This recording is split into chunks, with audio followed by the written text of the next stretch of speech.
کیا گالی دینے سے روزہ ٹوٹ جاتا ہے؟ گالی دینے سے نہ تو روزہ ٹوٹتا ہے اور نہ وضو ٹوٹتا ہے. وضو اور روزہ توڑنے والی چیز نہیں ہے. بہرحال یہ ایک فوش کام تو ہے, وہ تو بخاری میں حدیث ہے کہ جسے روزہ فوش باتوں اور جھوٹ سے نہ روکے, تو گناہ کے کاموں سے نہ روک سکے, تو ایسے شخص کی کوئی حاجت نہیں اللہ کو کہ وہ بھوکا پیاسا رہے. اگرچہ ایک ڈیٹم لیول کے اوپر فرضیت تو ادا ہو جائے گی, لیکن اس کی روحانیت والا معاملہ جو ہے نا وہ ختم ہو جائے گا. مسئلہ نمبر 36, فلمیں دیکھنے سے, کرکٹ میچ دیکھنے سے, یہ بھی لوگ پوچھ رہے ہوتے ہیں. جب ہم چھوٹے چھوٹے تھے نا اس وقت لوگ کہتے تھے ٹی وی دیکھنے سے نا وضو ٹوٹ جاتا ہے. بھائی ٹی وی دیکھنے سے وضو نہیں ٹوٹتا. اب تو ٹی وی مساجد کے اندر لگا لیے ان لوگوں نے جنہوں نے ہمیں یہ بتایا ہوا تھا, باپا جانی. ہاں, مساجد میں اتنے بڑے بڑے ٹی وی لگائے ہوئے.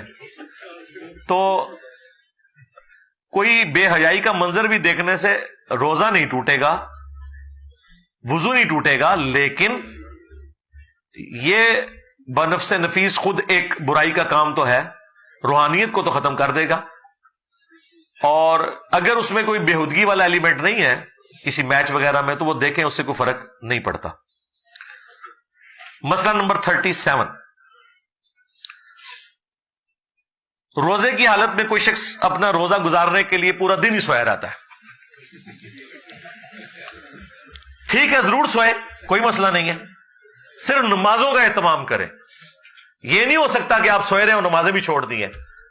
نماز جو ہے اس کی فرضیت روزے سے بھی بڑھ کے ہے, یہ ذہن میں رکھیے گا. یہ کتنی حیران کن بات ہے کہ آپ نے روزہ رکھا ہوا ہے اور نماز نہیں پڑھ رہے. یہ تو اسی طریقے سے ہے کہ کوئی فجر کی نماز نہیں پڑھ رہا اور پورا دن تسبیح ہاتھ میں پھیرتا رہتا ہے, نفلی کام کے اوپر اپنی زندگی صرف کر رہا ہے. لہذا روزہ دار کو تو اہتمام کرنا چاہیے نماز کا. عموماً لوگ کرتے ہیں, یہ بہت کم لوگوں کے ساتھ ہوتا ہے, لیکن بعض لوگ ہیں جن کو عادت ہے کہ وہ سوئے رہتے ہیں روزہ ٹھنڈا کرنے کے لیے, نماز کے لیے اٹھے, نماز پڑھ کے پھر سو گئے. یہ ہو سکتا ہے نا, فجر سے لے کے آپ زور تک سوئیں, پھر زور کی نماز پڑھیں, عصر کی نماز پڑھیں. بعض اوقات لوگ جمع کر لیتے ہیں, پھر سو گئے, پھر غروب آفتاب کے وقت جا کے اٹھے, جائز ہے. بلکہ بعض لوگوں کے لیے تو ضروری ہے, بجائے یہ کہ وہ کسی بے حیائی کے کاموں میں پڑ جائیں اور وہ کوئی بےہودہ فلمیں لگا کے بیٹھ جائیں, تو اس سے بہتر ہے کہ ایسا بندہ سو ہی رہے پھر روزے کی حالت میں. ہاں, مہربانی کرو, سوتے ہی رہو. ہاں جی.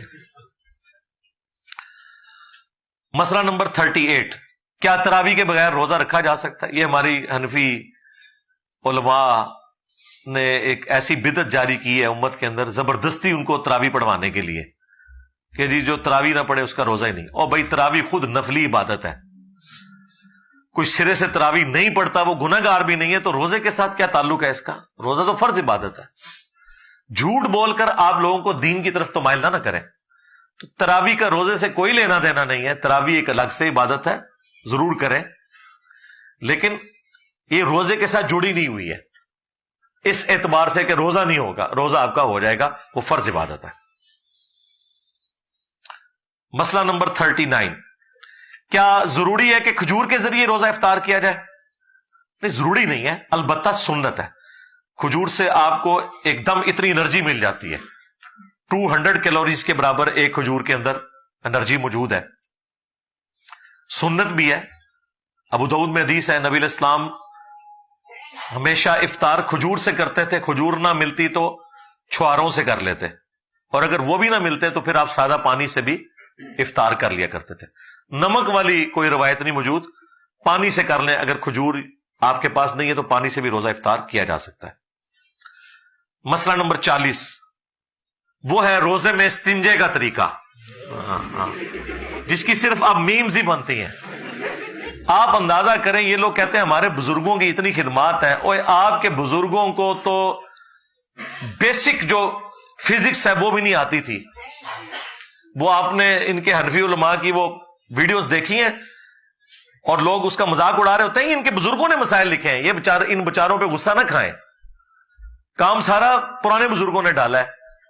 اور انہوں نے یہاں تک کتابوں میں لکھا ہے کہ جی آپ نے زیادہ پھیل کے نہیں بیٹھنا, اور اگر آپ نے یہ کیا تو وہ معدے میں پہنچ جانے کا اندیشہ ہے. میرے بھائی, موٹر لگا کے بھی پانی چڑھایا جائے نا تب بھی معدے تک نہیں پہنچتا. اتنا مشکل پروسیس ہے وہ. میدے کے بعد چھوٹی آنت ہے, پھر بڑی آنت ہے, اور پھر جا کے یہ سارا معاملہ ہوتا ہے. میدے میں کہاں سے پہنچنے کا اندیشہ ہے؟ اس کا مطلب ہے انہیں کوئی بیسک سائنس کا, بیالوجی کا علم ہی کوئی نہیں تھا.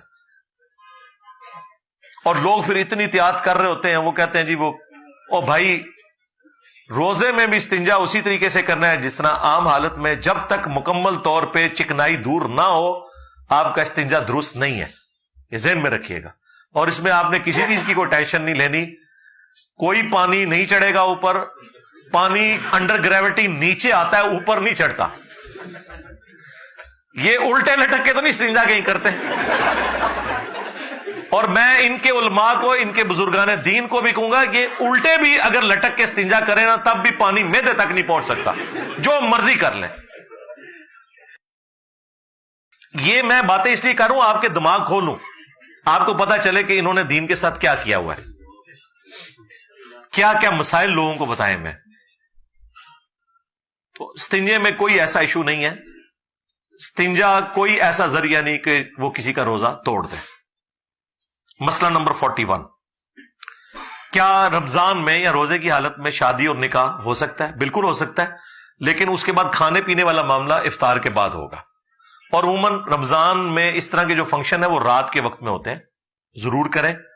لیکن جو نیا شادی شدہ جوڑا ہے اس کے لیے ضرور امتحان ہے.